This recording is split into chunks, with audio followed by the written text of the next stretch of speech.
Shri B N Bhaskar കാലങ്ങളായിട്ട് അദ്ദേഹം പൊതുരംഗത്ത് നിൽക്കുന്ന ഒരാളാണ്. ഒരു വിഷയത്തോട് സംസാരിക്കുമ്പോൾ അതിൻ്റെതായ ഒരു മര്യാദയും മാന്യതയൊക്കെ കാണിക്കണേ. സിദ്ധാർത്ഥൻ്റെ അച്ഛൻ ഇവിടെ ഇരിക്കുകയാണ്. താങ്കൾ ഒരു കുറച്ചൊക്കെ മനുഷ്യപ്പറ്റോടുകൂടി സംസാരിക്കണമെന്നാണ് എനിക്ക് താങ്കളോട് ഈ വിഷയത്തിൽ പറയാനുള്ള. കേവലം രാഷ്ട്രീയമായ ആരോപണങ്ങളിലേക്കല്ല ഇത് പോകേണ്ടത്. താങ്കൾ താമസിച്ചു വന്നുകൊണ്ടാണ് താങ്കൾക്ക് മനസ്സിലാകാത്തത്. കാരണം ഈ വിഷയത്തിൽ CBI പതുക്കെ പോവുകയാണെന്നും ഇവിടെ ട്രാൻസ്ലേഷൻ ചെയ്ത് അവിടെ എത്തിക്കുവാൻ വൈകിച്ചു എന്നൊക്കെ ഞാനോ അനിൽ നമ്പ്യാരോ അല്ല ഇവിടെ ഇരുന്ന് പറഞ്ഞത് സിദ്ധാർത്ഥിൻ്റെ അച്ഛനായ ജയപ്രകാശ് തന്നെയാണ് ഇവിടെ ഇരുന്നിട്ട് പറഞ്ഞത്. അദ്ദേഹത്തിൻ്റെ അന്വേഷണത്തിൽ അദ്ദേഹവും അദ്ദേഹത്തിൻ്റെ സമുദായ സംഘടനയും അവരുടെ നേതാക്കളും ഒക്കെ കൂടി ഈ കേസിൻ്റെ പുറകെ പോവുകയും ഇതിനകത്ത് കൃത്യമായ അനാസ്ഥ ഉണ്ടാകുന്നുവെന്നും അദ്ദേഹം പറഞ്ഞതിൻ്റെ അടിസ്ഥാനത്തിലാണ് അദ്ദേഹത്തെ ഇന്ന് ചർച്ചയ്ക്ക് വിളിച്ചതെന്നാണ് ഞാൻ മനസ്സിലാക്കുന്നത്. അദ്ദേഹത്തിൻ്റെ തീരുമാനമാണ്. അദ്ദേഹമാണ് ഇതിനകത്ത് കുഴപ്പം ആരോപിക്കുന്നത്. അല്ലാണ്ട് ഞങ്ങൾ ആരോപിച്ചതോ അല്ലെങ്കിൽ ഞങ്ങൾ കണ്ടുപിടിച്ച് അദ്ദേഹത്തിന് ട്യൂട്ടർ ചെയ്തതോ അല്ല.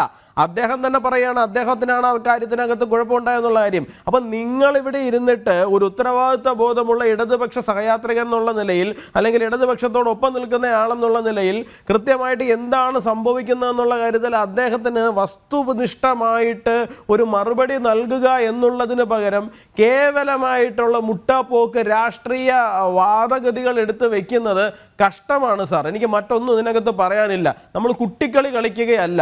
ഒരു പയ്യൻ മരണപ്പെട്ടു. ഇതുവരെയായിട്ടും കമ്മ്യൂണിസ്റ്റുകാരും പറയാത്തൊരു കാര്യം എന്തോ താങ്കളുടെ ഉള്ളിൽ നിന്നായിട്ടായാലും വീണു സിദ്ധാർത്ഥൻ്റെ കൊലപാതകം എന്ന്. ഇത്രയും നാൾ സിദ്ധാർത്ഥൻ ആത്മഹത്യ ചെയ്തും തൂങ്ങി മരിച്ചതെന്നല്ല. എന്തായാലും താങ്കളുടെ വായിൽ നിന്ന് തന്നെ ഈ ചാനൽ ഫ്ലോറിൽ തന്നെ ഞാൻ കേട്ടു സിദ്ധാർത്ഥൻ്റെ കൊലപാതകം എന്നുള്ള കാര്യം. ഉള്ളിൻ്റെ ഉള്ളിൽ കമ്മ്യൂണിസ്റ്റുകാർക്ക് അറിയാന്നേ എന്താണ് സംഭവിച്ചത്. അത് താങ്കളുടെ വായിൽ നിന്ന് അറിയാണ്ട് പുറത്ത് വീണു എന്നുള്ളതേ ഉള്ളൂ. ആ പയ്യനെ കൊന്നതോ അദ്ദേഹം മരിക്കുന്ന സാഹചര്യം ഉണ്ടാക്കി അദ്ദേഹത്തിൻ്റെ മരണത്തിലേക്ക് എത്തിച്ചതോ എന്തോ ആയിക്കൊണ്ട് പോട്ടെ, അങ്ങനൊരു സംഭവം ഇവിടെ ഉണ്ടായി. ഈ പറയുന്ന അന്ന് വരെ ഉണ്ടായിരുന്ന VC ഡീനെതിരെ നടപടി എടുത്തിട്ടില്ല. അവിടെ ഒരു നടപടി എടുത്തിട്ടില്ല. അതിന് പകരം അദ്ദേഹം അവിടെ വന്നിരുന്നിട്ട് എന്താണ് അടുത്ത ഇന്റർവ്യൂ നടത്തുകയാണ്. അവരുടെ അധ്യാപകരുടെയൊക്കെ എന്താണ് അടുത്ത ശമ്പള പരിഷ്കരണത്തിന് മറ്റു കാര്യങ്ങൾക്കൊക്കെ വേണ്ടിയിട്ട്. എത്ര ലാഘവത്തോടു കൂടിയാണ് ആ VC അവിടെ കാര്യങ്ങളെന്ന് കൈകാര്യം ചെയ്തത്. അതുകൊണ്ടല്ലേ ഗവർണർക്ക് നടപടി എടുക്കേണ്ടി വന്നത്. ഗവർണർക്ക് നടപടി എടുക്കേണ്ടി വന്നതിന് ശേഷം മറ്റൊരാളെ അവിടെ വയ്ക്കേണ്ടി വന്നു. താങ്കൾ കേവലമായ അത്തരം ഒരു കാര്യത്തിൽ പിടിച്ചിട്ട് ഇത്രയും ഗുരുതരമായ ഒരു വിഷയത്തിനെ ഇത്രയും ലാഘവത്തോടു കൂടി നമ്മളെന്തോ അങ്ങോട്ടും ഇങ്ങോട്ടും നീ എൻ്റെ റബ്ബർ എടുത്തില്ലേ എന്നാൽ ഞാൻ നിന്റെ പെൻസിൽ എടുക്കും എന്നൊക്കെ പറയുന്ന തലത്തിലേക്ക് ഒരു ഡിബേറ്റിനെ കൊണ്ടുവന്ന് അതിൻ്റെ നിലവാരത്തിനെ കൊണ്ടുവന്ന് തകർക്കുന്നതേ.